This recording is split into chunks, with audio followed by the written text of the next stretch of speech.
قال يا قوم أرأيتم إن كنت على بينة من ربي ورزقني منه رزقا حسنا. தொடர்ச்சியாக நாம் இந்த வகுப்பிலே சொல்லப்படக்கூடிய விஷயங்களை கேட்டுக்கொண்டு வருகின்றோம்.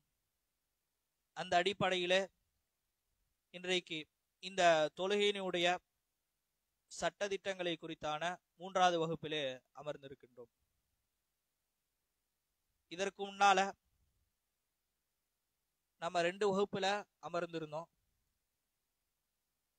அந்த 2 வகுப்புல என்னென்ன சொல்லப்பட்டது அப்படின்ற செய்திகள் இன்ஷா அல்லாஹ் சற்று நம்ம மீளாய்வு செஞ்சுட்டு இன்றைக்கு உண்டான வகுப்புக்குள்ள போகலாம். ஆரம்பமாக போன வாரம் சொன்னதே தான், இந்த வகுப்புல யாரும் தூங்காதீங்க. தூக்கம் வந்தது அப்படின்னா ஒன்னா மூஞ்சி கழிட்டு வந்துருங்க, இல்லாட்டி உங்களுடைய இருக்கைகளை மாத்தி உட்கார்ந்துக்கோங்க. அடுத்து 2வது, எல்லாரும் நோட்ஸ் எடுக்கணும் அப்படின்றதுக்காக நோட்டு பேனா கொடுக்கப்பட்டிருக்கு. அந்த நோட்ஸ் எடுப்பதற்கான அந்த நோட்டை இன்ஷா அல்லாஹ் இந்த வகுப்புல பயன்படுத்துங்க. அப்படியே வீட்டுக்கு எடுத்துட்டு போயிடாதீங்க. அதே மாதிரி நான் இன்ஷா அல்லாஹ் உங்களுக்கு என்ன செய்யறேன், ஒவ்வொரு ஹதீஸ்களும் சொல்லும் பொழுது அதற்குண்டான நம்பரை சொல்றேன், அதையும் குறிச்சு வச்சுக்கோங்க. வேற ஏதாவது முக்கியமான தகவல்கள் உங்களுக்கு தேவையா இருந்துச்சுன்னா அதையும் அந்த நோட்ல குறிச்சு வச்சுக்கோங்க. சப்போஸ் நீங்க எழுதும் போது அது விடுபட்டுருச்சு அப்படின்னா அது வகுப்பு முடிஞ்சு கூட என்ன செய்யலாம், நீங்க இன்ஷா அல்லாஹ் என்கிட்ட கேட்டீங்கன்னா அந்த விஷயங்களை நான் சொல்றேன். இதற்கு முன்னால 2 வகுப்பு நம்ம பார்த்தோம். அந்த 2 வகுப்புல நம்ம என்னென்ன படிச்சோம் அப்படின்றத உங்கள யாராவது சொல்லுங்க. இதற்கு முன்னால் நம்ம என்ன படிச்சோம், எது தொடர்பா நம்ம படிச்சுட்டு வந்தோம்? தொலை சரி, ஓகே, அது கடைசியா நம்ம பார்த்தது. அதுக்கு முன்னாடி வகுப்புல தொழுகையினுடைய நிபந்தனைகள், தொழுகையினுடைய நிபந்தனைகள் மொத்தம் எத்தனை? 9. அந்த 9ம் யாராவது சொன்னீங்கன்னா நல்லா இருக்கும். ஒவ்வொருத்தங்களா ஒவ்வொன்னா சொன்னீங்கன்னா அந்த 9 அப்படியே முடிஞ்சிரும். இஸ்லாம், முதலாவது இஸ்லாம், அறிவு இருக்கணும், நியத் லாஸ்ட், பருவ வயது அடைஞ்சிருக்கணும், சரி, சுத்தமாக இருக்கணும், 5. 6வது கிப்லா, அடுத்தது தொழுகைக்கான நேரம் வரணும், அடுத்து கடைசி ஒன்று நியத். இந்த 9. முதலாவது இஸ்லாம், அதாவது முஸ்லீமாக இருக்கணும். 2வது அக்குல், அறிவு இருக்கணும். 3வது பருவ வயது அடைந்திருக்கணும். 4வது நஜீஸ்களை விட்டும் தூய்மையாக இருக்கணும். 5வது சிறுதொடக்கு பெருதொடக்க விட்டு தூய்மையாக இருக்கணும். 6வது தொழுகைக்கான நேரம் வர வேண்டும். 7வது மர்ம உறுப்புகளை மறைச்சுக்கணும். அதே மாதிரி கிப்லாவை முன்னோக்கணும். 9வது நியத்து வைக்கணும். இந்த 9 நிபந்தனைகளும் எதுக்குள்ள வரக்கூடியது? தொழுகைக்குள்ளால வரக்கூடிய விஷயங்களா அல்லது தொழுகைக்கு வெளியே இருக்கக்கூடிய விஷயங்களா? தொழுகைக்கு வெளியே இருக்கக்கூடிய விஷயங்கள். ஆனா இந்த விஷயங்கள் தொழுகை முடிகிற வரைக்கும் கடைபிடிக்கணும். சரிங்களா? தொழுகை முடிகிற வரைக்கும் கடைபிடிக்கணும். அப்பதான் நம்முடைய தொழுகை முழுமை பெற்றதாக மாறும். இந்த 9 விஷயங்கள்ல ஏதாவது ஒரு காரணத்தினால இல்லாம போயிருச்சு அப்படின்னா தொழுகை ஏற்றுக்கொள்ளப்படாது. சரிங்களா? அந்த தொழுகை என்ன செய்யணும், மீட்டி திரும்பி தொழுகக்கூடியவர்களாக இருக்கணும். அந்த 9 நிபந்தனைகளும் தொழுகைக்கு முன்னால நம்ம பேண வேண்டும். அடுத்து 2வது சட்டம் நம்ம பார்த்தோம். என்ன பார்த்தோம்? தொழுகையினுடைய ருக்குன்கள். அதுக்கு அர்கானு ஸலா, தொழுகையினுடைய ருக்குன்கள் என்பதாக குறிப்பிடுவாங்க. அர்கான்னா என்ன? அர்கான் அப்படின்னு சொன்னோம்னா அரபியில என்ன சொல்லுவாங்கன்னா தூணுக்கு சொல்லுவாங்க, ருக்குன் அப்படின்னு சொல்லுவாங்க. தூண் அப்படின்றதுக்கு அர்கான் அப்படின்னுவாங்க. இப்ப இந்த தொழுகையில எதுக்காக குறிப்பிடுறாங்க அப்படின்னா தொழுகை எதை சார்ந்ததாக இருக்கின்றதோ அந்த விஷயங்கள் எல்லாம் இருக்கணும் அப்படின்றதுக்காக தான் இந்த ருக்குன் அப்படின்றாங்க. இப்போ ஒரு பில்டிங் இருக்கு அப்படின்னா அந்த பில்டிங்க்கு தேவையானது இது தூண்கள் இருக்கணும். கண்டிப்பா அந்த பில்டிங்ல தூண்கள் அமைக்கப்பட்டிருக்கணும். அப்பதான் அந்த பில்டிங் எப்படி இருக்கும், நிற்கும், ஸ்ட்ராங்கா இருக்கும். அதே போலதான் எப்படி அந்த பில்டிங்க்கு அந்த தூண் தேவையோ அதே மாதிரி தொழுகைக்கு எதுவெல்லாம் தேவையாக இருக்குதோ அதுதான் அர்கான், அதுதான் ருக்குன் அப்படின்னு சொல்லுவாங்க. சரிங்களா? இது மொத்தம் எத்தனை வகையா நம்ம சொன்னோம்? 14. அதுல முதலாவது கியாம், தொழுகைக்காக நிற்க வேண்டும். இரண்டாவது தக்பீரத்துல் இஹ்ராம், நாம் முதலாவதாக தக்பீர் கட்டும் போது, அதாவது இக்காமத் சொன்னதற்கு பிறகு அல்லாஹு அக்பர் என்று தக்பீர் கட்டுறோம்ல, அது முதலாவது தக்பீர், அந்த தக்பீர் கட்ட வேண்டும். அடுத்து மூன்றாவது சூரத்துல் ஃபாத்திஹா ஓத வேண்டும். நான்காவது ருக்கு செய்ய வேண்டும். அதே போல அஞ்சாவது அர்-ரஃபஉ வல் இஅ்திதாலு பஅதர் ருக்கு, அதாவது ருக்கு செய்ததற்கு பிறகு திரும்பி நம்ம எந்த நிலைக்கு இருந்தோமோ அந்த நிலையில எந்திரிக்கணும். சமி அல்லாஹு லிமன் ஹமிதன் என்று சொல்லிட்டு நம்ம நிக்கிறோம்ல, அந்த நிலை. அதே மாதிரி ஆறாவது அஸ்ஸுஜூது அலா சபஅதி அஅதா, சஜிதா செய்யும் பொழுது 7 உறுப்புகள் என்ன செய்யணும், அந்த தரையில படணும். எட்டாவது அல் ஜில்சத்து மினஸ் அர்-ரஃபஉ மினஸ் சுஜூத், ஏழாவது வந்து சுஜூது செய்ய வேண்டும். எட்டாவது அல் ஜில்சத்து மினஸ் சஜிதத்தைன், 2 சஜிதாக்களுக்கு மத்தியில நம்ம அமரணும். அடுத்தது 9வது அத்தமனீனத்து ஃபில் அர்கான், சொல்லப்பட்ட எல்லா விஷயங்களும் நிதானமாக செய்ய வேண்டும், பொறுமையா செய்யணும். 10வது எந்த அடிப்படையில நபிகள் நாயகம் ஸல்லல்லாஹு அலைஹி வஸல்லம் அவர்கள் எந்த வரிசை முறையில நமக்கு சொல்லி தந்தாங்களோ அந்த வரிசை முறையில நம்ம அதை செய்யணும்.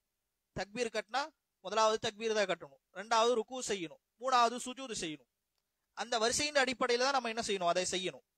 அதே போல 11வது அத்தஷஹுதுல் அகீர், இறுதிய அத்தஹியாத்து அமருவது. 12வது அல் ஜுலூசு லி தஷஹுதுல் அகீர், அதாவது இறுதியாக நம்ம அமரக்கூடிய அந்த அத்தஹியாத்துல அத்தஹியாத்து லில்லாஹி வஸ்ஸலவாத்து என்ற இந்த துஆவை ஓதணும், கண்டிப்பா ஓதணும். அதே போல 13வது அஸ்ஸலாத்து அலன் நபியி வஸ்ஸலவாத்துல் இப்ராஹீமா, அதாவது அல்லாஹும்ம ஸல்லி அலா முஹம்மது வ அலா ஆலி முஹம்மத் என்ற இந்த ஸலவாத்தை நம்ம ஓதணும். 14வது அத்தஸ்லீமதானி, 2 சைலும் சலாம் சொல்ல வேண்டும். இந்த 14ம் கண்டிப்பாக பேண வேண்டும். இதுதான் தொழுகையினுடைய ருக்குன்களாக இருக்கு. இப்ப இந்த 14ல நம்ம ஏதோ ஒண்ணு விட்டுட்டோம் அப்படின்னா என்ன ஆகும், நம்முடைய தொழுகை முறிந்துவிடும், நம்முடைய தொழுகை முறிந்துவிடும். இப்ப நம்ம ருக்கு செய்யாம சுஜூதுக்கு போயிட்டோம் அப்படின்னா அந்த தொழுகை முறிஞ்சிரும். சூரத்துல் ஃபாத்திஹா ஓதாம நம்ம மறந்துட்டோம் அப்படின்னா அந்த தொழுகை முறிஞ்சிரும். அப்ப இதெல்லாம் நம்ம தொழுகை முறியாமல் இருக்கணும் அப்படின்னா இந்த 14 விஷயங்களும் கண்டிப்பாக பேண வேண்டும். எது வரைக்கும், தொழுகை முடிகிற வரைக்கும். இதுவெல்லாம் தொழுகைக்குள்ளால இருக்கக்கூடிய விஷயங்கள். தொழுகையினுடைய நிபந்தனைகள் தொழுகைக்கு வெளியே இருக்கும். அதுவே இந்த தொழுகையினுடைய ருக்குன்களை பொறுத்த வரைக்கும் தொழுகைக்கு உள்ளால இருக்கக்கூடிய விஷயங்கள்லாம் இந்த அர்கான்கள் என்பதாக, அதாவது ருக்குன்கள் என்பதாக குறிப்பிடுவாங்க. இப்ப இந்த 14 விஷயங்களும் நம்ம தொழுகையில கண்டிப்பாக பேணணும். அதுல முதலாவது கியாம், நின்று தொழுவது. அல்லாஹு தஆலா திருமறையில சொல்லி காட்டுகின்றான், வகூமு லில்லாஹி கானிதீன். இது 2வது அத்தியாயத்தினுடைய 238வது வசனம். இந்த இப்ப சொல்லப்பட்ட அந்த வசனம் 2வது அத்தியாயத்தினுடைய 238வது வசனம். அல்லாஹு தஆலா சொல்லி காட்டுகின்றான், நீங்கள் அல்லாஹுக்காக பணிந்தவர்களாக நில்லுங்கள் என்பதாக அல்லாஹ் சொல்லி காட்டுகின்றான். அப்ப முதலாவதாக நாம பேண வேண்டிய விஷயங்கள், தொழுகைக்காக நாம் தயாரானதற்கு பிறகு நிக்கணும், சஃப்புகள்ல நிக்க வேண்டும். நம்மளால நின்று தொழுக முடியல அப்படின்னா அதுக்கு சலுகை இருக்குது. நின்று தொழுக முடியவில்லை என்று சொன்னால் அதற்கான சலுகை இருக்குது. என்ன செய்யலாம், உட்கார்ந்து தொழுதுக்கலாம் அல்லது படுத்துட்டு தொழுதுக்கலாம். அதாவது நின்று தொழுதற்கு சக்தி இருந்தும் நம்ம என்ன செய்யக்கூடாது, உட்கார்ந்து தொழுக கூடாது. கடமையாக்கப்பட்ட தொழுகையில நின்று தொழுவதற்கு நமக்கு சக்தி இருக்குது, என்னால நின்று தொழுக முடியும் அப்படின்னு இருக்கும் பொழுது நான் உட்கார்ந்து தொழுவது என்பது அந்த தொழுகை என்ன செய்யப்படாது, ஏற்றுக்கொள்ளப்படாது. கண்டிப்பாக நின்றுதான் தொழுக வேண்டும். அதே போல நஃபீலான தொழுகையில என்ன செய்து கொள்ளலாம், உட்கார்ந்து தொழுதுக்கலாம். அதுல என்னால நிக்க முடியும், ஆனா நான் உட்கார்ந்து தொழுகிறேன் அப்படின்னா அதுல குற்றம் பிடிக்கப்பட மாட்டோம், அதுல பிரச்சனை கிடையாது. அதையும் என்ன செய்யறாங்கன்னா நபிகள் நாயகம் ஸல்லல்லாஹு அலைஹி வஸல்லம் அவர்கள் அந்த விஷயத்தை அறிவிக்கிறாங்க. அது எதுல பதிவு செய்யப்படுதுன்னா இப்னு மாஜால 1220வது செய்தியாக பதிவு செய்யப்படுது. சஹாபாக்கள் என்ன செய்வாங்கன்னா உட்கார்ந்து தொழுதுட்டு இருப்பாங்க. அதை பார்த்துட்டு அல்லாஹ்வின் தூதர் எதுவும் சொல்ல மாட்டாங்க. ஏன்னா அவங்க நஃபீலான தொழுகையை தொழுதுட்டு இருந்ததுனால அல்லாஹ்வின் தூதர் அதை எதுவும் சொல்லவில்லை, அதை அப்படியே விட்டுட்டாங்க. அப்ப நஃபீலான தொழுகைகள்னா நம்ம கடமையாக்கப்படாத மற்ற அதிகப்படியான தொழுகைகள் அப்படி தொழுகும் பொழுது உட்கார்ந்து தொழுதுக்கலாம், பிரச்சனை கிடையாது. ஆனா நின்று தொழுகுவதான் சிறந்தது. என்னால நின்று தொழுக முடியும் அப்படின்னு இருக்கும் பொழுது நான் உட்கார்ந்து தொழுவதை விட நஃபீலான தொழுகையில நின்று தொழுவது சிறந்ததாக இருக்குது. அப்ப நம்ம நஃபீலான தொழுகையில நின்று தொழுகலாம் அப்படின்ற இந்த ஹதீஸ் இப்னு மாஜால பதிவு செய்யப்படுகின்றது. இரண்டாவதாக தக்பீரத்துல் இஹ்ராம், இகாமத் சொன்னதற்கு பிறகு அல்லாஹு அக்பர் என்று முதலாவதாக நம்ம தக்பீர் கற்றமே, அந்த தக்பீர் கண்டிப்பாக நம்முடைய தொழுகையில இருக்கணும். அல்லாஹு அக்பர் என்று நம்ம தக்பீர் கட்டணும். தக்பீர் கட்டினதுக்கு பிறகுதான் மற்ற விஷயங்களை செய்யணும். அப்ப அந்த தக்பீரையும் என்ன செய்யறாங்கன்னா அல்லாஹ்வின் தூதர் நமக்கு சொல்லி தராங்க. இதா குந்தும் இலா ஸலாத்தி ஃபகப்பிரு, இங்க தொழுகைக்காக நின்னுட்டீங்க அப்படின்னா தக்பீர் சொல்லி கை கட்டுங்க என்பதாக அல்லாஹ்வின் தூதர் சொல்லி காட்டுறாங்க. இது புகாரியில 793வது ஹதீஸாக பதிவு செய்யப்படுது. அப்ப தொழுகை எதை கொண்டு ஆரம்பமாகுது அப்படின்னா இந்த தக்பீரத்துல் இஹ்ராம், தக்பீர் கட்டியதை கொண்டுதான் தொழுகை ஆரம்பமாகின்றது. சலாமை கொண்டு முடிப்பதின் மூலமாகத்தான் தொழுகை முடிகின்றது. அப்ப நம்முடைய ஒவ்வொரு தொழுகையிலும் பேண வேண்டிய விஷயங்கள் என்ன, தக்பீர் கட்ட வேண்டும். அடுத்ததாக மூணாவதாக சூரத்துல் ஃபாத்திஹா, கண்டிப்பாக இந்த சூரத்துல் ஃபாத்திஹாவை நாம் ஓதியே ஆக வேண்டும். லா ஸலாத லிமன் லம் யக்ரா பிஃபாத்திஹத்தில் கிதாப், யார் இந்த சூரத்துல் ஃபாத்திஹாவை ஓதவில்லையோ அவர்களுடைய தொழுகை ஏற்றுக்கொள்ளப்படாது என்பதாக அல்லாஹ்வின் தூதர் ரசூலுல்லாஹி ஸல்லல்லாஹு அலைஹி வஸல்லம் அவர்கள் சொல்லி காட்டுகின்றார்கள். இப்ப நம்ம சூரத்துல் ஃபாத்திஹா கண்டிப்பாக ஓத வேண்டும். இமாம் ஓதுறார் அப்படின்னா அப்ப நீங்க என்ன செஞ்சுக்கலாம், அமைதியாக இருந்துக்கலாம். இது போன வாரமே நம்ம சொன்னோம், அதற்கான விளக்கங்களை போன வாரமே சொன்னோம்.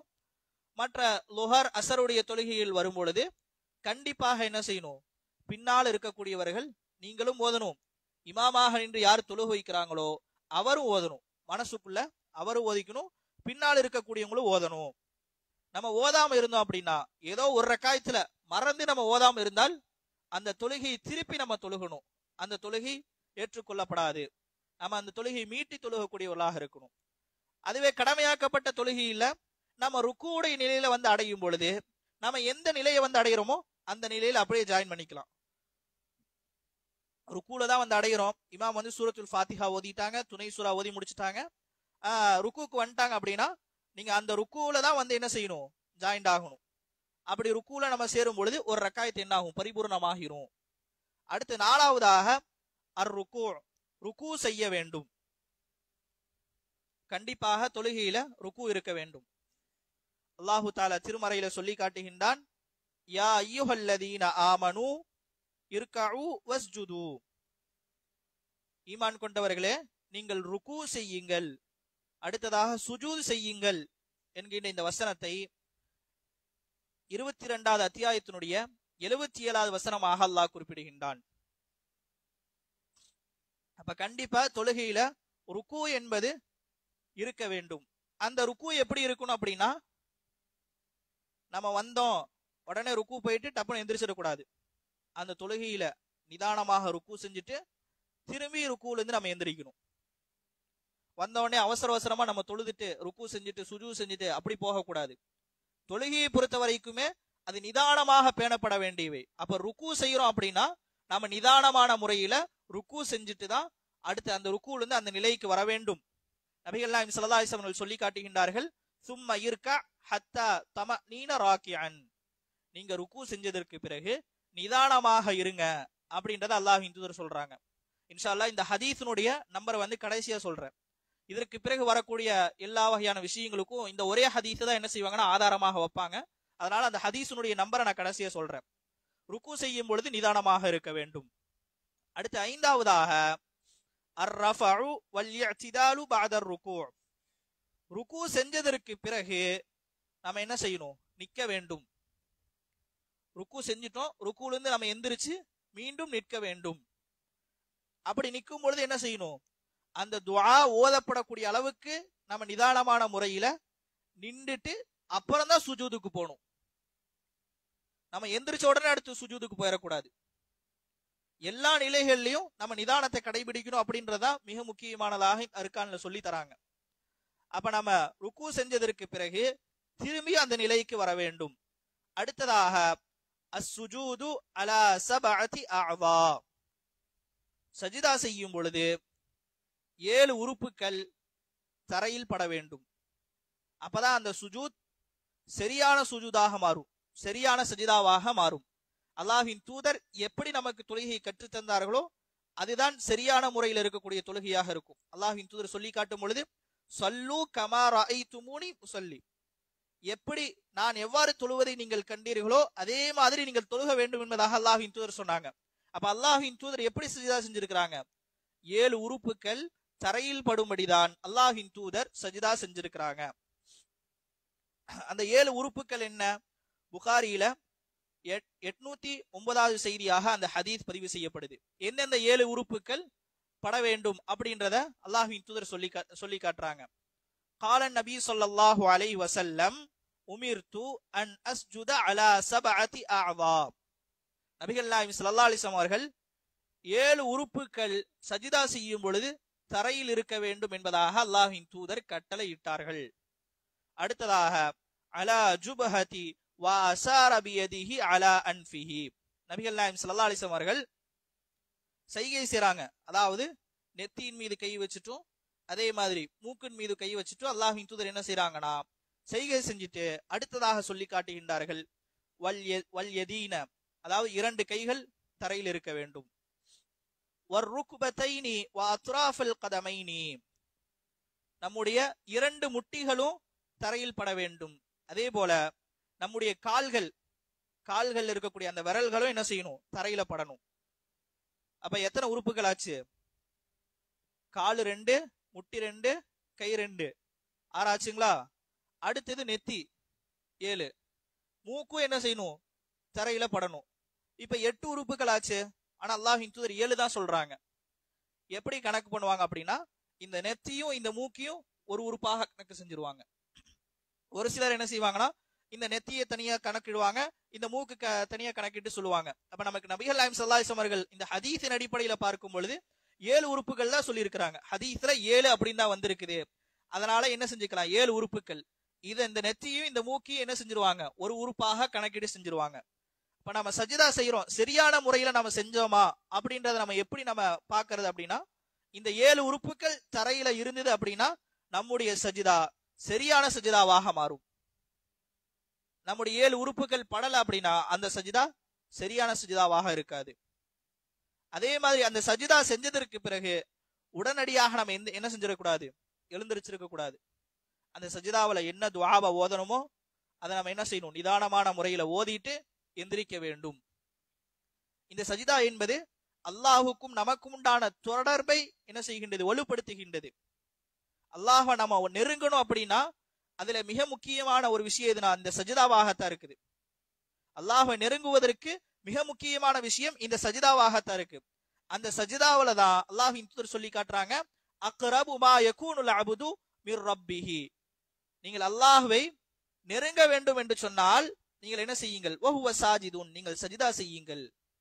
சஜிதா செய்யும் பொழுதுதான் நமக்கும் அல்லாஹுக்கும் உண்டான அந்த வித்தியாசத்தை காட்ட முடியும். நான் அடிமை, என்னுடைய இறைவன் என்னுடைய ரப் அல்லாஹ் தான் எஜமான். அந்த எஜமானுக்கு நான் எப்பொழுதும் பணிந்தவனாக இருப்பேன், அந்த எஜமானுக்கு எப்பொழுதும் நான் சஜிதா செய்தவனாக இருப்பேன் என்பதைத்தான் அந்த சுஜூத் உணர்த்தக்கூடியதாக இருக்கின்றது. அது எதுல இருக்கு? தொழுகையில தான் இருக்குது. அப்ப நம்ம தொழுகாம இருந்தோம் அப்படின்னா இதுவும் நமக்கு எதை உணர்த்தி காட்டுகின்றது அப்படின்னா, அல்லாஹுக்கு நாம் அடிபணியாமல் இருக்கிறோம். அல்லாஹுக்கு அடிபணியாமல் இருப்பது ஒரு அகங்காரத்தினுடைய ஒரு வெளிப்பாடாக இருக்குது. அதுவே ஒரு மனிதன் வந்து தொழுதான் அப்படின்னா அவன் என்ன செய்வான்? எனக்கும் அல்லாஹுக்கும் மத்தியில அடியான் எஜமான் என்கின்ற ஒரு வித்தியாசம் இருக்கின்றது. என்னுடைய அல்லாஹுக்கு நான் எப்பொழுதும் சுஜூது செய்தவனாக அடிபணிந்தவனாக இருப்பேன் என்பதைத்தான் அந்த மனிதர் என்ன செய்கின்றார்கள், வெளிப்படுத்தி காட்டுகின்றார்கள். அப்ப நம்ம தொழுகும் பொழுதுதான் அந்த சஜிதா என்பது மிக முக்கியமான ஒரு விஷயமாக இருக்கின்றது. அல்லாஹ்விடத்திலே நெருக்கத்தை ஏற்படுத்தக்கூடியதாக இருக்கின்றது. அதே போல இந்த சஜிதாவிலே அதிகப்படியாக நமக்கு சொல்லி காட்டுறாங்க, அதிகமாக துஆ செய்யுங்கள் என்பதாக சொல்லி காட்டுறாங்க. அல்லாஹ்வை நெருங்கக்கூடிய ஒரு இது இந்த சஜிதாவாகத்தான் இருக்குது. அந்த சஜிதாவிலையும் நீங்கள் அதிகமாக துஆ செய்யுங்கள். அல்லாஹ்வின் தூதர் வேற ருக்கூல நீங்க ருக்கூல துஆ கேளுங்க அப்படின்லாம் சொல்லல, சஜிதாவில தான் குறிப்பிட்டு கேட்கிறாங்க. எதற்காக? அந்த சஜிதா அல்லாஹ்விடத்தில் நெருக்கத்தை ஏற்படுத்தி தரும். இப்ப நம்ம கடமையாக்கப்பட்ட தொழுகையை நம்ம தொழுகிறோம். நம்ம இந்த சுஜூதுல என்ன துஆவை ஓத வேண்டுமோ அதை நம்ம ஓதிட்டோம். அதற்கு பிறகு நம்ம துஆ கேட்கணும் அப்படின்னு சொல்லி நமக்கு ஆசை இருக்கு. ஆனா இமாம் சீக்கிரம் எந்திரிச்சிடுறாரு. இப்ப என்ன செய்யறது அப்படின்னா, இமாமை பின்பற்றணும்.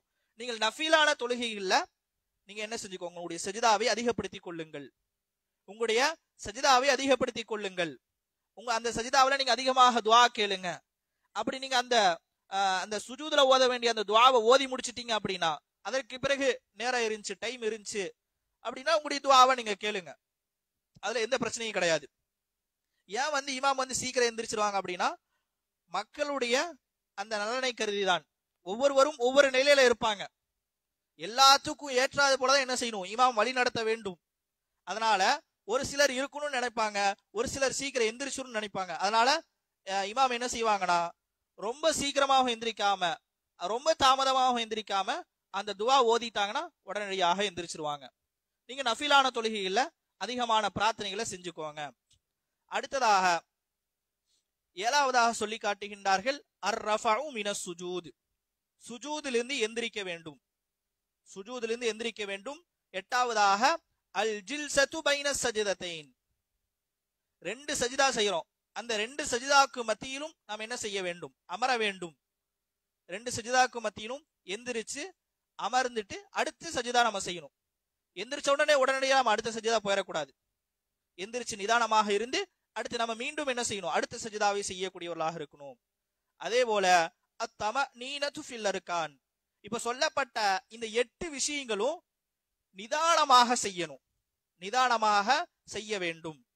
இப்ப சொல்லப்பட்ட இந்த 8 விஷயங்களுக்கு உண்டான ஆதாரங்கள் என்ன அப்படின்னா, புகாரியில 809வது செய்தியாக பதிவு செய்யப்படுது.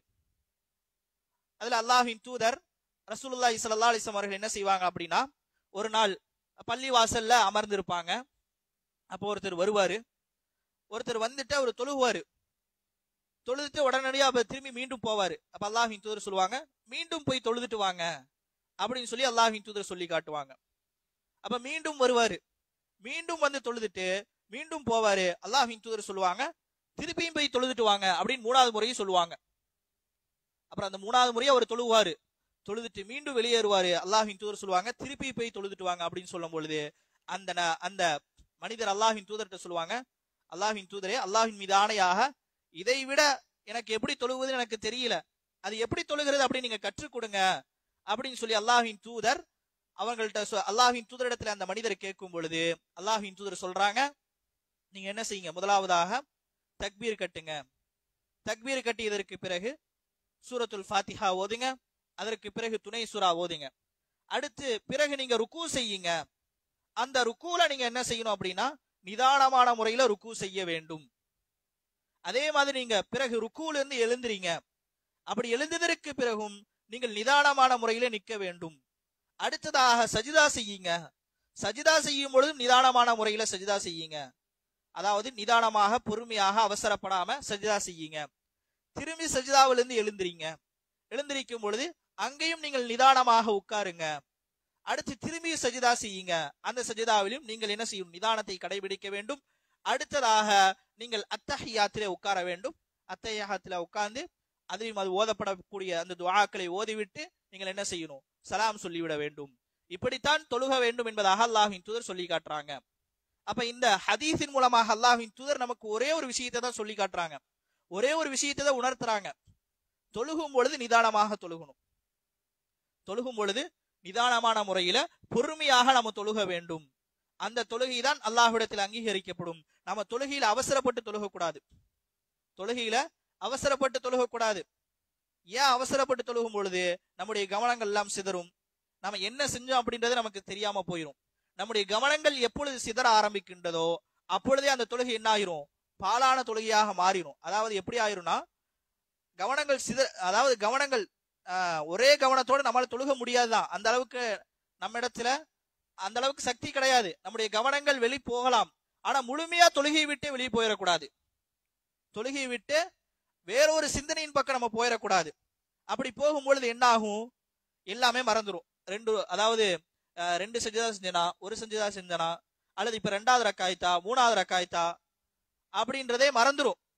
இப்ப அல்ஹம் சூரா ஓதனா ஓதலையா அப்படின்றது எதுவுமே ஞாபகம் இருக்காது. அவசரமா தொழுதால் இப்படிப்பட்ட நிலைமைகள் வரும். அதனாலதான் அல்லாஹு தாலா திருமறையில சொல்லி காட்டும் பொழுது ஃபவைலுல்லில் முஸல்லீன், தொழுகையாளிக்கு கேடுதான். எப்படிப்பட்ட தொழுகையாளி? அல்லதீன ஹும் அன் ஸலாத்திஹிம் சாஹூன், தொழுகையில யார் பாராமுகமாக இருக்கின்றார்களோ அவர்களுடைய தொழுகைக்கு கேடுதான் என்பதாக சொல்லி காட்டுறாங்க. பாராமுகனா என்னது? தொழுகையில அந்த சிந்தனை இல்லாம நம்ம தொழுகும் பொழுது வேறொரு சிந்தனை வருவதன் மூலமாக அந்த தொழுகை என்னாகின்றது, பாலாகி விடுகின்றது. அந்த தொழுகை அல்லாஹ்விடத்தில் ஏற்றுக்கொள்ளப்படாது. அதனால நம்ம தொழுகையில கவனத்தோடு தொழுக வேண்டும். அதனாலதான் இந்த நிதானத்தோடு தொழுகுங்கள் என்பதாக அல்லாஹ்வின் தூதர் இந்த ஹதீஸின் மூலமாக அந்த நபி தோழருக்கு சொல்லி தருகின்றார்கள். அடுத்ததாக அத்தர்தீபு வல் முவாலாத், தொழுகையை எந்த அடிப்படையில வரிசையாக நம்ம தொழுகணுமோ அந்த அடிப்படையில வரிசையாக நம்ம தொழுகக்கூடியவர்களாக இருக்கணும். அடுத்ததாக அத்தஷஹுதுல் அகீர், இறுதியாக அத்தஹியாத்து உட்கார வேண்டும். இப்ப லுஹருடைய தொழுகை 4 ரக்காயத் அப்படின்னா அந்த 4வது ரக்காயத்துல நம்ம அத்தஹியாத்து உட்கார்றமே, அது கண்டிப்பாக உட்கார வேண்டும். உட்கார்ந்ததற்கு பிறகு 12வதாக சொல்லி காட்டுறாங்க, அந்த அத்தஹியாத்துல துஆ அத்தஹியாத்து லில்லாஹி வஸ்ஸலவாத்து என்ற இந்த துஆவை கண்டிப்பா ஓதணும். அந்த துஆவை தெரியல அப்படின்னா மனனம் செஞ்சுக்கோங்க. அந்த துஆவை தெரியாம இருந்துச்சு அப்படின்னா கண்டிப்பாக மனனம் செஞ்சுக்கோங்க. அது தொழுகையில கண்டிப்பாக ஓதப்பட வேண்டிய ஒரு துஆக்கள்ல ஒன்று. சரிங்களா? இது முதல்ல எப்படி ஓதிட்டு இருந்தாங்க அப்படின்றது பார்க்கும் பொழுது அல்லாஹ்வின் தூதர் ரசூலுல்லாஹி ஸல்லல்லாஹு அலைஹி வஸல்லம் சொல்லி காட்டுறாங்க. முதலாவதாக எப்படி சொல்லுவாங்கன்னா, அஸ்ஸலாமு அலா ஜிப்ரீல் வ மீகாயில், இந்த மாதிரி ஓதக்கூடியவங்களாக இருந்தாங்க. அதற்கு பிறகு அல்லாஹ்வின் தூதர் சொன்னாங்க சஹாபாக்கள்கிட்ட, நீங்க இப்படி ஓதாதீங்க, அத்தஹியாத்து லில்லாஹி வஸ்ஸலவாத்து என்ற இந்த துஆவை கற்றுக் கொடுத்து நீங்க இந்த மாதிரி ஓதுங்க என்பதாக அல்லாஹ்வின் தூதர் என்ன செய்யறாங்கன்னா கட்டளை இடுறாங்க சஹாபாக்களுக்கு. அதே மாதிரி அஸ்ஸலாத்து அலன் நபியி வஸ்ஸலவாத்துல் இப்ராஹீமா, இப்ராஹிம் அலைஹிஸ்ஸலாம் அவர்கள் மீதும் நபிகள் நாயகம் ஸல்லல்லாஹு அலைஹி வஸல்லம் அவர்கள் மீதும் ஸலவாத் சொல்ல வேண்டும். இந்த ஸலவாத்தும் தொழுகையில கண்டிப்பாக இருக்கணும். அத்தஹியாத்து லில்லாஹி வஸ்ஸலவாத் என்கின்ற இந்த துஆவும், அதே போல அல்லாஹும்ம ஸல்லி அலா முஹம்மத் வ அலா அலி முஹம்மத் என்ற இந்த துஆவும் கண்டிப்பாக தொழுகையில் இடம்பெற வேண்டும். உங்களுக்கு தெரியாம இருந்துச்சு, நீங்க மனப்பாடம் பண்ணாம இருந்தீங்க அப்படின்னா மனப்பாடம் பண்ணிக்கோங்க. அதாவது நம்ம போன்லயே பார்த்து மனப்பாடம் பண்றதுக்கு உண்டான வசதிகள்லாம் இருக்குது. ஹிஸ்னுல் முஸ்லிம் அப்படின்ற ஒரு ஆப் இருக்கு. அந்த ஆப்புக்குள்ள போனீங்கன்னா அரபியிலும் இருக்கும், தமிழ்லயும் இருக்கும். அந்த தொழுகையினுடைய துஆக்களை கண்டிப்பாக இதற்கு முன்னால வரைக்கும் தெரியாம இருந்தது அப்படின்னா இதற்கு பிறகு என்ன செஞ்சிருங்க, மனப்பாடம் பண்ணிருங்க. தொழுகையில ஓத வேண்டிய மிக முக்கியமான துஆக்கள். அதே மாதிரி 14வதாக அல்லாஹ்வின் தூதர் சொல்லி காட்டுறாங்க, அத்தஸ்லீமத்தானி, 2 பக்கங்களிலும் நம்ம சலாம் சொல்ல வேண்டும். அதே அல்லாஹ்வின் தூதர் என்ன செய்யறாங்க, நமக்கு சொல்லி காட்டுறாங்க. அப்ப இந்த 14 விஷயங்களும் நாம தொழுகையில கண்டிப்பாக பேண வேண்டிய விஷயங்கள். இந்த 14 விஷயங்களும் தொழுகையில கண்டிப்பாக இருக்கணும். இதுல ஏதாவது நம்ம விட்டுட்டோம் அப்படின்னா அந்த தொழுகை பாலாகிவிடும். அந்த தொழுகை நம்ம மீண்டும் தொழுகக்கூடியவர்களாக இருக்கணும். இதுதான் தொழுகையினுடைய ருக்குன்கள், அர்கானு ஸலா என்பதாக குறிப்பிடுவாங்க. அடுத்து 3வது சட்டமாக என்ன சொல்றாங்கன்னா, வாஜிபாத்து ஸலா. வாஜிபாத்து ஸலா அப்படின்னா, இப்ப இந்த 14 ருக்குன்கள் நம்ம பார்த்தோம். 14 ருக்குன்களை பார்த்தோம். அந்த ருக்குன்கள்ல எதையெல்லாம் உள்ள வராம இருக்குதோ அதுவெல்லாம் வாஜிபாத். சரிங்களா? உதாரணமா சொன்னா புரியும். இப்ப நம்ம தக்பீர் கட்டுறோம். தக்பீர் கட்டியதற்கு பிறகு அல்லாஹும்ம பாயித் பைனி வ பைன ஹதாயாய என்ற துவா ஓதுறோம்ல, அந்த துவா இந்த ருக்குன்கள்ல குறிப்பிடல, வாஜிபாத்துல குறிப்பிடுறாங்க. அதே மாதிரி நம்ம ருக்கு போனதற்கு பிறகு என்ன துவா ஓதுவோம்? ருக்குல அது கண்டிப்பா ஓதணும். அது இந்த வாஜிபாத்துல வரக்கூடியது. அப்ப அந்த விஷயங்கள்லாம் இந்த வாஜிபாத்துல வரும். எதுவெல்லாம் தொழுகையில் இருக்கக்கூடிய விஷயங்கள், எதுவெல்லாம் ருக்குன்ல வராம இருக்குதோ அதுவெல்லாம் என்ன செய்வாங்கன்னா இந்த வாஜிபாத் அப்படின்ற ஒரு சட்ட திட்டத்துல கொண்டு வருவாங்க. ஏன் கொண்டு வராங்கன்னா, அதுல ஒரு சில சட்ட திட்டங்கள் மாற்றமாக இருப்பதின் காரணமாக இதற்குன்னு தனியாக ஒரு சட்டத்தை கொண்டு வராங்க. சரிங்களா? இதுல என்ன சட்ட திட்டம்? ருக்குனை விட்டா, அதாவது தொழுகையினுடைய ருக்குன்கள்ல விட்டுட்டோம் அப்படின்னா அந்த தொழுகை முறிஞ்சிரும். அதுவே இந்த வாஜிபுகளை நம்ம விட்டுட்டோம் அப்படின்னா என்ன ஆகாது, அதாவது வேண்டும் அப்படின்ட்டு நம்ம விடக்கூடாது. இத வேண்டுமென்றே நம்ம விடக்கூடாது. அது அப்படி கிடையாது. வேண்டுமென்றோ மறதியாகவோ நம்ம விட்டுட்டோம்னா அது தொழுகை முடிஞ்சிரும். இந்த வாஜிபாத்துகளை பொறுத்த வரைக்கும் மறதியில நம்ம விட்டுட்டோம் அப்படின்னா அதுக்கு செய்ய வேண்டிய பரிகாரம் என்னன்னா சஜிதா சஹூ செய்ய வேண்டும். இறுதியாக 2 சஜிதாக்கள் செஞ்சு சலாம் சொல்ல கொடுக்க வேண்டும். அந்த வாஜிபாத்துகள் மொத்தம் எத்தனை அப்படின்னு பார்த்தா 8 வாஜிபாத்துகளை குறிப்பிடுறாங்க.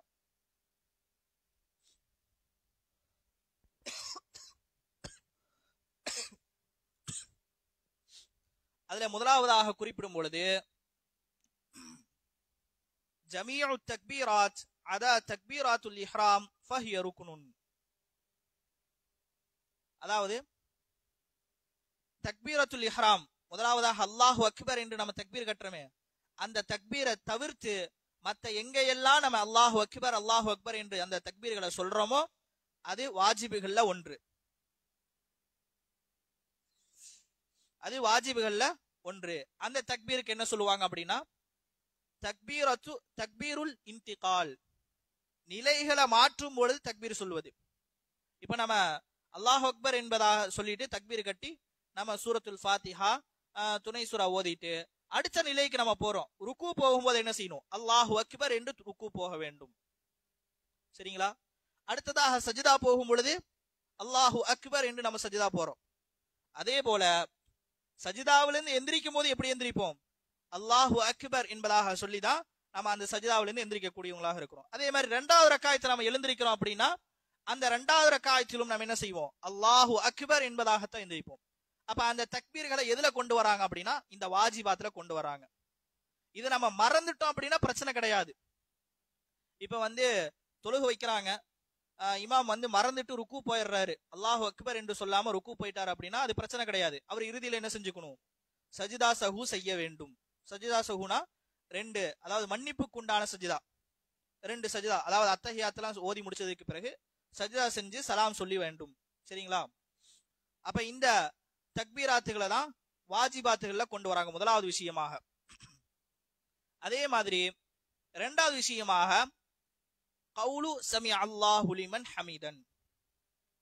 சமி அல்லாஹு லிமன் ஹமீதன் அப்படின்றத தொழுகையில கண்டிப்பாக சொல்ல வேண்டும். அதற்கான ஆதாரம் புகாரியில 747வது செய்தியாக பதிவு செய்யறாங்க. 747வது செய்தியாக பதிவு செய்யறாங்க. இதுல சொல்லும் பொழுது கான ரசூலுல்லாஹி ஸல்லல்லாஹு அலைஹி வஸல்லம் இதா காம இல ஸலாத், ரசூலுல்லாஹி ஸல்லல்லாஹு அலைஹி வஸல்லம் அவர்கள் தொழுகைக்காக நின்றுட்டாங்க அப்படின்னா யுகப்பிரு தக்பீர் சொல்லுவாங்க, ஹீன யகூமு நின்னுட்டு நிற்பதற்காக தக்பீர் சொல்லிட்டு பிறகு சும்ம யுகப்பிரு ஹத்தா யர்கா, பிறகு தக்பீர் சொல்லிவிட்டு என்ன செய்வார்கள்? ருக்குவுக்கு போவார்கள். சும்ம யகூலு சமி அல்லாஹு லிமன் ஹமீதன், பிறகு சமி அல்லாஹு லிமன் ஹமீதன் என்பதாக குறிப்பிடுவாங்க. சரிங்களா? இதற்கான அர்த்தம் யாருக்கு தெரியும்? சமி அல்லாஹு லிமன் ஹமீதன். அல்லாஹு அக்பர்னா என்ன அர்த்தம்? அல்லாஹ் மிக பெரியவன். சமி அல்லாஹு லிமன் ஹமீதன்னா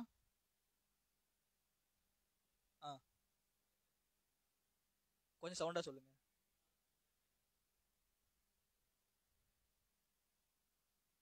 சரி, ஓகே, கரெக்ட் தான். சமியா அப்படின்னா கேட்டான், அல்லாஹ் செவியுறுத்தி விட்டான். லிமன் ஹமீதாஹு, யார் அவனை புகழ்ந்தார்களோ அந்த புகழ்ச்சியை அல்லாஹ் கேட்டு விட்டான். சரிங்களா? நம்ம தொழுகையில் அல்லாஹ் புகழ தானே செய்யறோம். சமியா அல்லாஹு லிமன் ஹமீதன் என்று சொன்ன உடனே நம்ம என்ன துஆ ஓதுவோம்? அதான் அடுத்து சொல்லி காட்டுவாங்க. மூணாவதாக வாஜிபாத்துல கவுலு ரப்பனா வலக்கல் ஹம்த் ஹம்தன் கசீரன் தய்யிபன். இந்த துஆ இன்னும் நீண்ட துஆவாக இருக்குது. நமக்கு எது தெரியுமா, அதாவது சமியா அல்லாஹு லிமன் ஹமீதன் என்று சொன்னோன்னு ரப்பனா வலக்கல் ஹம்த், அது போதுமானதாக இருக்குது. இன்னும் அதிகமான துஆக்கள் தெரியும்னா நம்ம தொடர்ச்சியா சொல்லிக்கலாம். அப்ப இந்த புகழ்ச்சி அல்லாஹ் என்ன செஞ்சிட்டான்? அல்லாஹ் செவியுறுத்தி விட்டான் என்கின்ற அர்த்தம் தான் அதற்கு அர்த்தம். சரிங்களா? இந்த சமியா அல்லாஹு லிமன் ஹமீதன் என்று சொன்னதற்கு பிறகு ரப்பனா வலக்கல் ஹம்த் அப்படின்னு சொல்லணும். அதற்கான ஆதாரமும் புகாரியில 680வது ஹதீஸாக பதிவு செய்யறாங்க. அதே மாதிரி நாலாவது, நம்ம ருக்கூல என்ன ஓத வேண்டும்? ருக்கூல சுபஹான ரப்பியல் அதீம். சுபஹான ரப்பியல் அதீம்னா என்ன பொருள்?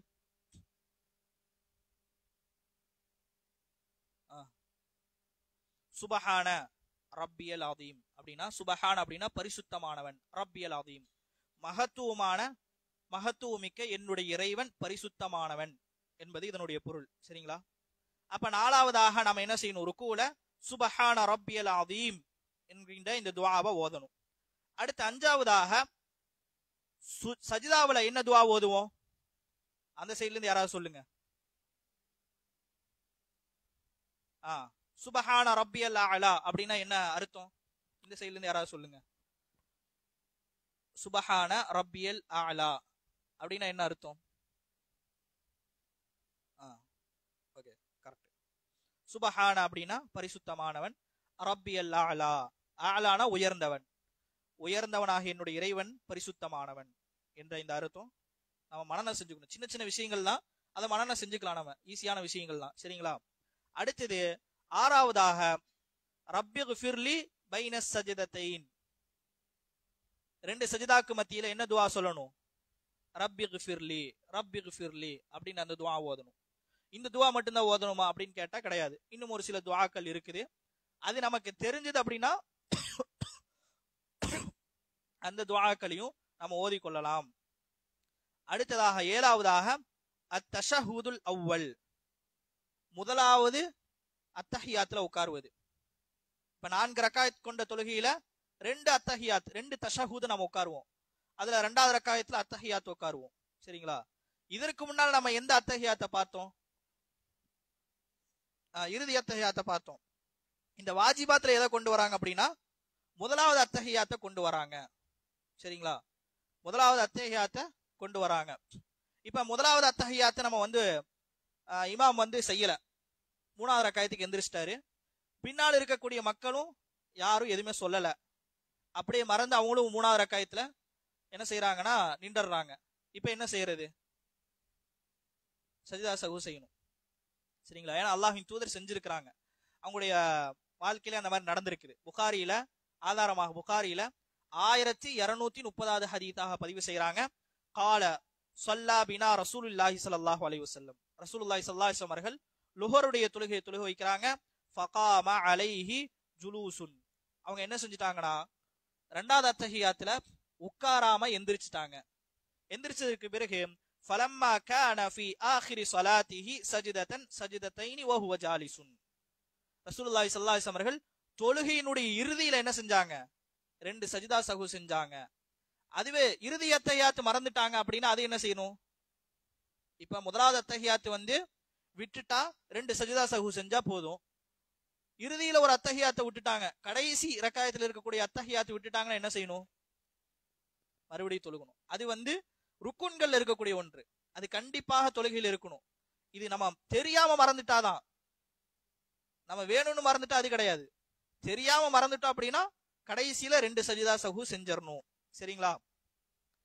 அடுத்ததாக 8வதாக சொல்லி காட்டும் பொழுது அந்த தஷஹூதுல நம்ம முதலாவது தஷஹூதுல உட்காரும் பொழுது துஆ ஓத வேண்டும். முதலாவது அத்தஹியாத்துல என்னென்ன துஆ ஓதணும்? அத்தஹியாத்து ஸலவாத். அதுவே கடைசி அத்தஹியாத்துல என்ன ஓதணும்? அத்தஹியாத்து ஸலவாத், அல்லாஹும்ம இன்னி அஊது பிக்க, அல்லாஹும்ம இன்னி ஸலம்து. அடுத்து மேற்படியாக உங்களுக்கு வேற ஏதாவது துஆக்கள் தெரிஞ்சா அந்த துஆக்களை ஓதிக்கலாம், அல்லது உங்களுக்கு தனிப்பட்ட முறையில வேற ஏதாவது துஆக்கள் தெரிஞ்சதுனால அந்த துஆக்களை ஓதிக்கலாம், பிரச்சனை கிடையாது. ஆனா இந்த இதுல கண்டிப்பாக நம்ம என்ன ஓதணும்? அத்தஹியாத்து, ஸலவாத்து, இந்த ரெண்டுமே கண்டிப்பாக இந்த தொழுகையில பேண வேண்டும். அப்ப இந்த வாஜிபாத்துல இருக்கக்கூடிய இந்த 8 விஷயங்களும், வாஜிபாத்துல இருக்கக்கூடிய இந்த 8 விஷயங்களும் ஏதோ ஒண்ணு மறந்து விட்டுட்டோம் அப்படின்னா அது பிரச்சனை கிடையாது, அது மன்னிக்கப்படக்கூடிய ஒன்றுதான். அதற்கு பரிகாரமாக தான் சஜிதா சஹு செய்யணும். அப்ப இப்ப நம்ம தொழுகையினுடைய 3 வகையான சட்டதிட்டங்களை பார்த்துட்டோம். தொழுகையினுடைய நிபந்தனைகள், அந்த தொழுகையினுடைய நிபந்தனைகள் எதிராக ஒண்ணு விடுபட்டுருச்சு அப்படின்னா என்ன ஆகும் அந்த தொழுகை? அதே மாதிரி தொழுகையினுடைய ருக்குன்கள் 14 ருக்குன்களை சொன்னோம். அந்த ருக்குன்கள்ல ஏதோ ஒண்ணு விடுபட்டுருச்சுன்னா அந்த தொழுகை என்ன செய்யப்படாது, கூடாது. ஆனா அந்த ருக்குன்கள்ல ஒரு சில சலுகைகள் இருக்கு. அது வந்து இன்ஷா அல்லாஹ் நம்ம பார்ப்போம், என்னென்ன சலுகைகள் இருக்கு அப்படின்றத இன்ஷா அல்லாஹ் பார்ப்போம். அந்த ருக்குன்களை ஏதோ ஒண்ணு விட்டுட்டோம்னா அந்த தொழுகையும் இதாயிரும். அதுவே இந்த வாஜிபாத்து ஸலால ஏதோ ஒண்ணு நம்ம விட்டுட்டோம், மறந்து விட்டுட்டோம் அப்படின்னா, அதுவெல்லாம் மறந்து விட்டாவே என்ன செஞ்சிடணும், திருப்பி நம்ம தொழுகணும். இது அப்படி கிடையாது. மறந்து விட்டுட்டோம் அப்படின்னா இதற்கு இந்த சட்டத்துல என்ன கொண்டு வராங்க, 2 சஜிதா சஹு செய்யணும் அப்படின்றத இந்த 2 விஷயங்களை சொல்லி தராங்க. அடுத்ததாக தொழுகையினுடைய சுன்னத்துகள் என்பதாக 4வது சட்டமாக கொண்டு வராங்க. தொழுகையினுடைய சுன்னத்துகள்னா என்ன அப்படின்னா, நபிகள் நாயகம் ஸல்லல்லாஹு அலைஹி வஸல்லம் அவர்கள் எப்படி தொழுதார்களோ, எந்த அடிப்படையில தொழுதாங்களோ அந்த அடிப்படையில தொழுவுதான் தொழுகையினுடைய சுன்னத்துகள்ல ஒன்று. இது வந்து மிக சுருக்கமா சொல்லிடலாம், நமக்கெல்லாம் தெரிஞ்ச விஷயங்கள் தான், இருந்தாலும் சுருக்கமா சொல்லிட்டு நான் முடிச்சிடுறேன், சரிங்களா? இந்த தொழுகையினுடைய சுன்னத்துகளை நபிகள் நாயகம் ஸல்லல்லாஹு அலைஹி வஸல்லம் அவர்கள் எப்படி நிறைவேற்றினாங்களோ அப்படி நிறைவேற்றுவது அவசியமானதாக இருக்குது. அதுல நம்ம அலட்சியமா இருந்து அப்படி செய்யக்கூடாது. நம்ம வந்து தொழுகையில வந்து தக்பீர் எங்க கட்டணுமோ நபிகள் நாயகம் ஸல்லல்லாஹு அலைஹி வஸல்லம் எப்படி சொல்லி தந்திருக்கிறாங்களோ அந்த மாதிரி தக்பீர் கட்டணும். அப்படி தக்பீர் கட்டாம நம்ம அலட்சியமா நம்ம இருந்துட்டோம்னா அப்படி நம்ம அந்த தொழுகையில பேணக்கூடாது. அதே மாதிரி இந்த தொழுகையினுடைய சுன்னத்துகள்ல ஏதோ ஒண்ணு விட்டுட்டோம் அப்படின்னா அதுல கண்டிப்பா நம்ம சஜிதா சஹு செஞ்சே ஆகணுமா அப்படின்னு கேட்டா தேவையில்லை, அது பிரச்சனை கிடையாது. ஆனா தொழுகையினுடைய வாஜிபாத்துகள்ல ஏதோ ஒண்ணு விட்டுட்டோம்னா அங்க சஜிதா சஹு செய்யணும். இந்த சுன்னத்துகள்ல சஜிதா சஹு செய்ய அவசியம் இல்லை, வேணும்னா பண்ணிக்கலாம், இல்லைன்னா விட்டுறலாம், பிரச்சனை கிடையாது. இது மொத்தம் எத்தனை அப்படின்னு பார்த்தோம்னா 2 வகையா சொல்றாங்க. 2 வகையா சொல்றாங்க, சொல் சார்ந்த சுன்னத்துகள், செயல் சார்ந்த சுன்னத்துகள். அந்த சொல் சார்ந்த சுன்னத்துகளை பொறுத்த வரைக்கும் 7 சொல் சார்ந்த சுன்னத்துல 7 வகையா குறிப்பிடுறாங்க. அதுல முதலாவது என்னன்னா துஆவுல் இஸ்திஃப்தாஹ். துஆவுல் இஸ்திஃப்தாஹ்னா தக்பீர் கட்டியதற்கு பிறகு அல்லாஹும்ம பாயித் பைனி வ பைன ஹதாயாய என்ற துஆ கண்டிப்பா ஓதணும். இது தொழுகையினுடைய சுன்னத்துகள்ல ஒன்று, சரிங்களா? அதே மாதிரி அந்த துஆ ஓதி முடிச்சதுக்கு அப்புறம் அஊது பில்லாஹி மினஷ் ஷைத்தானிர் ரஜீம் 2வது. 3வது பிஸ்மில்லாஹிர் ரஹ்மானிர் ரஹீம். 4வது சூரத்துல் ஃபாத்திஹா ஓதி முடிச்சதுக்கு பிறகு என்ன செய்யணும், ஆமீன் அப்படின்னு சொல்லணும். அது தொழுகையினுடைய சுன்னத்துகள்ல ஒன்று. அதற்கு பிறகு துணை சூரா ஓத வேண்டும், துணை சூரா ஓத வேண்டும். அதே மாதிரி ருக்கூவிலும் சுஜூதிலும் எத்தனை முறை நம்ம வந்து சுபஹான ரப்பியல் அதீம், சுபஹான ரப்பியல் அலா அப்படின்னு சொல்லணும்? 3 முறை. அதற்கு அதை விடவும் அதிகமாக நம்ம சொல்லிக்கலாம். ஆனா கண்டிப்பா ஒண்ணு சொல்லணும், கண்டிப்பா ஒரு முறையாவது நம்ம சொல்லி ஆகணும், சரிங்களா? அதற்கு பிறகு எவ்வளவு அதிகமா நம்ம சொல்றோமோ அது வந்து சுன்னத்துகள்ல இருக்கக்கூடிய ஒன்று, நம்ம அதை சொல்லிக்கலாம், பிரச்சனை கிடையாது. அதே மாதிரி 7வதாக சலாம் சொல்வதற்கு முன்னால துஆ கேட்பது. நம்முடைய விருப்பத்திற்கு ஏற்ப துஆ கேட்டுக்கொள்ளலாம். அப்படி இல்லாம வேற துஆக்கள் அப்படின்றத எதை குறிப்பிடுறாங்க அப்படின்னா அல்லாஹும்ம இன்னி அஊது பிக்க மின் அதாபில் கப்ர், அல்லாஹும்ம இன்னி ஸலம்து ஸுல்மன் கஸீரா அப்படின்ற இந்த துஆ இதையும் நம்ம ஓதிக்கலாம். இதுதான் சொல் சார்ந்த சுன்னத்துகளாக இருக்குது. அதே மாதிரி செயல் சார்ந்த சுன்னத்துகளை பொறுத்த வரைக்கும் மொத்தம் 5. அது நமக்கு தெரிஞ்சதுதான். இப்ப நம்ம தக்பீர் கட்டணும்னா எங்க தக்பீர் கட்டணும்? தக்பீர் எங்க கட்டணும்? எப்படி கட்டணும்? அதே மாதிரி நம்ம அல்லாஹ் அக்பர் என்று கை உயர்த்தும் போது எது வரைக்கும் நம்ம கை உயர்த்தணும்? இதுதான் முதலாவது சட்டம். இப்படி நம்ம உயர்த்துறது வந்து தொழுகையில் இருக்கக்கூடிய சுன்னத்துகள்ல ஒன்று. அதாவது நம்ம அல்லாஹ் அக்பர் என்று தக்பீர் கட்டணும். அது எது வரைக்கும் உயர்த்த வேண்டும்? தோல் புஜங்கள் வரைக்கும். அதே மாதிரி ருக்குக்கு போகும்போதும் அல்லாஹ் அக்பர் என்று சொல்ல வேண்டும். அப்படி போகும்பொழுது நம்ம எது வரைக்கும் கையை உயர்த்தணும்? காது வரைக்கும், இல்ல தோல் புஜங்கள் வரைக்கும். இது ரெண்டாவது வகை. மூணாவது என்ன அப்படின்னா, நம்ம தொழுகையில எங்க பார்க்கணும்? எங்க சஜிதா செய்யறோமோ அந்த சஜிதாவை பார்க்கணும், அந்த இடத்தை பார்க்கணும். அதுதான் செயல் சார்ந்த சுன்னத்துகள். அதே மாதிரி நாலாவது, சஃபுகள்ல நிக்கும் போது எப்படி நிக்கணும்? குதிங்கால்களை பார்த்து நிக்கணும். அதே மாதிரி அந்த இரண்டு கால்களுக்கு மத்தியில உங்களுக்கு பக்கத்துல இருக்கக்கூடியவங்களுக்கும் உங்களுக்கு இடைவெளி இல்லாம இருக்கணும். நீங்க நிக்கும் போது உங்களுடைய இரண்டு கால்களுக்கு மத்தியில இடைவெளி இருக்கணும். அதுக்குன்னு ரொம்ப நின்ற கூடாது. என்னோட பாடி எவ்வளவு இருக்குதோ அதுக்கு தகுந்த மாதிரி நம்ம நின்றுக்கணும். ஒரு அளவுக்கு தான் இருக்கணும். நிறைய, அதாவது நம்ம தொழுகையில வந்து காலை விரிச்சு நிக்கணும் அப்படின்றதுக்காக ரொம்ப பக்கத்துல இருக்கவங்களுக்கு இடையூறாக நம்ம நின்று விடக்கூடாது. சரிங்களா? அப்ப நம்முடைய பாடி எந்த லெவல்ல இருக்குதோ அந்த லெவல்ல நம்ம காலை விரிச்சு அதற்குண்டான கேப் இருந்ததுன்னா போதுமானதாக இருக்குது. அதே மாதிரி ருக்கு செய்யும் பொழுது எப்படி செய்யணும்? அஞ்சாவது சட்டமாக, ருக்கு செய்யும் பொழுது எப்படி செய்யணும்? நம்முடைய ரெண்டு முட்டிகளையும் இப்படி பிடிச்சுக்கணும். கையை இப்படி விரிச்சுட்டு இப்படி பிடிச்சு வச்சுக்கணும். இதுதான் ருக்கு செய்யக்கூடிய முறை. அதே மாதிரி ருக்குல இருக்கும்போது எப்படி இருக்கணும்? நம்முடைய முதுகு சமமா இருக்கணும். தலை எப்படி இருக்கணும்? கீழே இருக்கணுமா மேல இருக்கணுமா? நம்முடைய முதுகு எந்த லெவல்ல இருக்குதோ அந்த லெவல்ல நம்முடைய தலையும் இருக்கணும். ரொம்ப கீழேயும் போயிடக்கூடாது, ரொம்ப மேலையும் போயிடக்கூடாது. சரிங்களா? அப்ப இந்த 5 விஷயங்களும் செயல் சார்ந்த சுன்னத்துகளாக இருக்குது. இது நமக்கு தெரிஞ்சதான், அதனால இதுக்கான நான் ஆதாரங்கள்லாம் எடுக்கல. சுருக்கமான முறையில இந்த தொழுகையினுடைய சுன்னத்துகளை என்ன செஞ்சிட்டேன், சொல்லிட்டேன். இப்ப நம்ம இன்னைக்கு பார்த்ததுல 3 வகையான சட்டதிட்டங்களை பார்த்தோம். ஒன்னு தொழுகையினுடைய ருக்குன்கள், ரெண்டாவது வாஜிபாத்து ஸலா தொழுகையினுடைய வாஜிபுகள், அடுத்தது மூணாவது சுனனு ஸலா தொழுகையினுடைய சுன்னத்துகள். தொழுகையினுடைய சுன்னத்துகள் அப்படின்ற இந்த 3 வகையான சட்டதிட்டங்களும் பார்த்துட்டோம். அந்த சட்டதிட்டங்கள்ல என்ன விடுபட்டா என்ன செய்யணும், எப்படி இருக்கணும் அப்படின்றதுக்கு உண்டான எல்லா வகையான விஷயங்களும் சொல்லப்பட்டுருச்சு.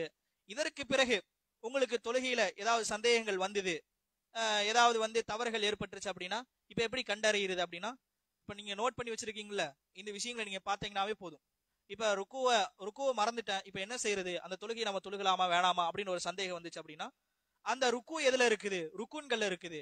அப்ப நம்ம அந்த ருக்குன்களை விட்டுட்டோம்னா தொழுகையை மீட்டி தொழுகணும் அப்படின்ற ஒரு இது. அதே மாதிரி தொழுகையினுடைய சுன்னத்துகளை எடுத்துக்கிட்டோம் அப்படின்னா, சுபஹான ரப்பியல் அதீம், சுபஹான ரப்பியல் அலா என்ற இந்த துஆ ஓதணும். மறந்துட்டோம், இப்ப என்ன செய்யறது? பிரச்சனை கிடையாது. அதுக்கு நம்ம சஜிதா சஹு செஞ்சுக்கலாம். இல்லாட்டி வேற ஏதாவது தொழுகையினுடைய வேற ஏதாவது நம்ம ஏதாவது விட்டுட்டோம் அப்படின்னா, சுன்னத்துகளை ஏதாவது விட்டுட்டோம் அப்படின்னா சஜிதா சஹு செஞ்சுக்கலாம். அதுக்குதான் உதாரணமாக முதலாவது அத்தஹியாத் உட்காராம எந்திரிச்சுட்டாங்க அப்படின்னா என்ன செய்யணும் அப்படின்றதுக்கு நம்ம சொன்னோம். அதே மாதிரி தொழுகையினுடைய சுன்னத்துகள் எப்படி அல்லாஹ்வின் தூதர் தொழுது காட்டினார்களோ அதே மாதிரி நம்ம தொழுக வேண்டும். இதுதான் தொழுகையினுடைய சுன்னத்துகள். தொழுகையினுடைய எல்லா வகையான சட்ட திட்டங்களும் இருக்குது. அப்ப இந்த விஷயங்கள் இங்க ஆதாரங்கள் எதுவெல்லாம் காட்டப்பட்டிருக்குதோ, எந்த நம்பர்லாம் நான் சொல்லி இருக்கணும், அதை என்ன செய்யலாம், உங்களுக்கு பிறகு நீங்க எடுத்து படிக்கணும் அப்படின்னா புகாரி முஸ்லிம் இந்த ரெண்டுமே தமிழ்ல இருக்குது. அந்த நம்பர்லாம் நீங்க எடுத்து படிச்சுக்கலாம். மற்ற இப்னு மாஜா அல்லது அபுதாவுத் அந்த மாதிரி செய்திகள்னா கொஞ்சம் சிரமம். ஆனா இந்த புகாரி முஸ்லீம்ல இருக்கக்கூடிய அந்த செய்திகளை நீங்க என்ன செய்யுங்க, பெரும்பாலும் புகாரி முஸ்லீம்ல இருக்கக்கூடிய செய்திகள் தான் நான் குறிப்பிட்டு இருக்கிறேன். அந்த செய்திகளை இன்ஷா அல்லாஹ் நீங்க அந்த நம்பர் அடிச்சீங்கன்னா போன்லயே வரும். இல்லாட்டி நீங்க அந்த புகாரியினுடைய கிதாபோ முஸ்லீமுடைய அந்த கிதாபையும் நீங்க எடுத்து பார்த்தீங்கன்னா அந்த ஹதீஸ்கள் இடம்பெறும். இன்ஷா அல்லாஹ் இன்னைக்கு சொல்லப்பட்ட இந்த செய்திகளை மனனம் செஞ்சு வச்சுக்கோங்க. கண்டிப்பாக அது உங்களுக்கு பயனுள்ளதாக இருக்கும் என்பதை நான் இங்கு சொல்லிக் கொள்கின்றேன். அதே போல நாம் எதை கேட்டோமோ அது நம்முடைய வாழ்க்கையில செயல்முறைப்படுத்த வேண்டும். எதை கேட்டோமோ அந்த செய்திகளை நமக்கு பயனுள்ளதாக ஆக்க வேண்டும். அது நம்முடைய வாழ்க்கையிலும் செயல்முறைப்படுத்தும் பொழுதுதான் அது பயனுள்ளதாக மாறும் என்பதையும் நம்முடைய மனதில் ஆழமாக பதிவு வைத்துக் கொண்டு நம்முடைய எல்லா வகையான நல்ல அமல்களையும் அல்லாஹ் சுப்ஹானஹு வ தஆலா ஏற்றுக்கொண்டு அதற்கான நற்கூலிகளை நிரப்பமாக அல்லாஹ் சுப்ஹானஹு வ தஆலா உங்களுக்கும் எனக்கும் தந்தருள் புரிவானாக என்ற பிரார்த்தனையோடு என்னுடைய இந்த உரையை முடித்துக் கொள்கின்றேன். வாஹிரு தஅவானா